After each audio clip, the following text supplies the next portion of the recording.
Well, tomorrow is SD Day, Safe Driving Day, so proclaimed by the President of the United States, and of course all safety organizations are hard at work trying to make it an accident-free day.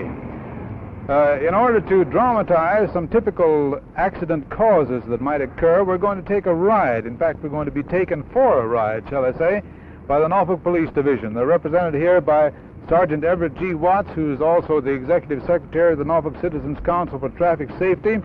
Here's Sergeant Kowalski from the Traffic Division, who's going to be driving the station wagon in which we'll be riding. And these are the gentlemen that will be driving the two unmarked cars. This is Officer Crank, and over here we have Officer Hurst. Okay, gentlemen, let's go for a ride.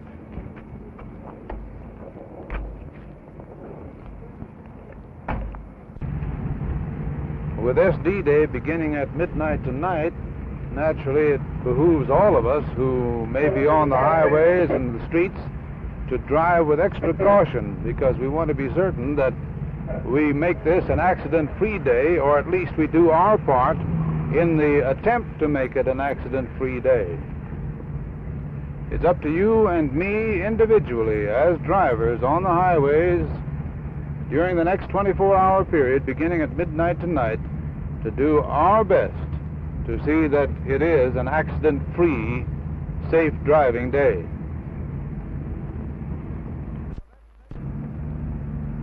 Now, here's a violation you see quite frequently, I imagine, don't you, Sergeant Watts? You certainly do, Joel.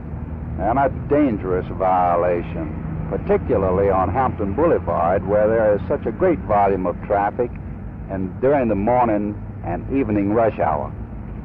What sort of a term do the police have for this type of an operation? Well, it's commonly known as cutting traffic or weaving in and out of traffic, which is a very, very dangerous practice. Incidentally, we've had more accidents, I think, this year up to now than we've had in any year previously. Isn't that true? Yes, we have, Joel. We have had approximately 4,500 traffic accidents thus far this year, as compared with 3,385 traffic accidents over the same period last year, which is approximately 1,000 accidents ahead of last year.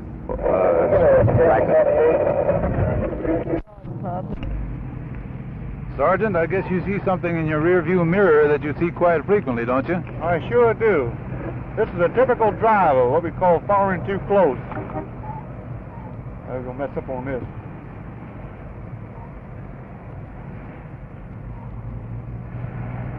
Now, he should stay 10 feet back for every mile, or one car length for every 10 miles he's going.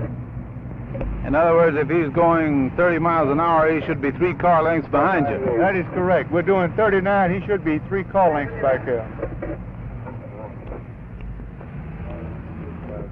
Now, here's an offense that you see quite frequently, all too frequently, and it causes a lot of accidents. Watch these 2 unmarked cars enacted for us.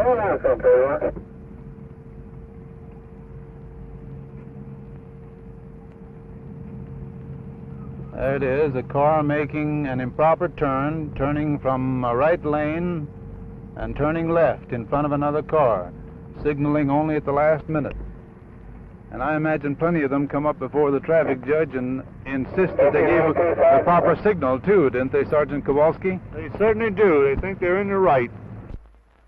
Now we'll see one of Norfolk's motorcycle policemen in action.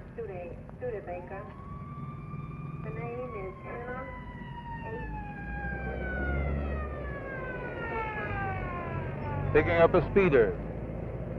And of course, speed kills. You often hear that phrase used.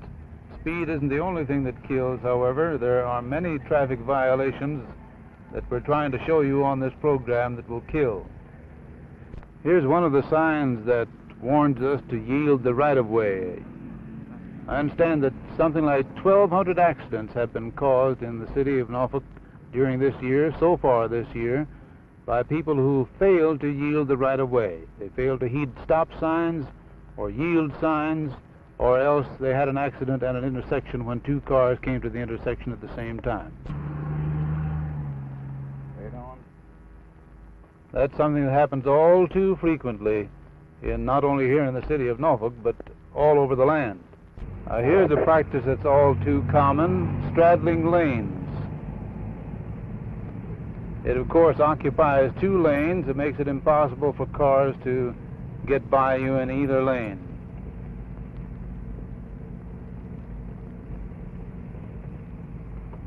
This, of course, isn't what you would call courteous driving, is it? And incidentally, speaking of courtesy, that's very important in order to make SD Day a success. If all of us were courteous drivers throughout this next 24-hour period, beginning at midnight tonight, if we saw to it that we gave proper signals, if we drove according to the good neighbor policy, made certain that we acted toward others as we would want them to act toward us, if we could do that behind the wheel, certainly we'd have a very successful SD Day, because these driving courtesies are the things that make traffic safe. If drivers can extend courtesies to everyone else as they would like to have them extended to themselves, we certainly will have a safe driving day and a very successful one. So let's do our part. Let's do everything in our power to make this really a safe driving day.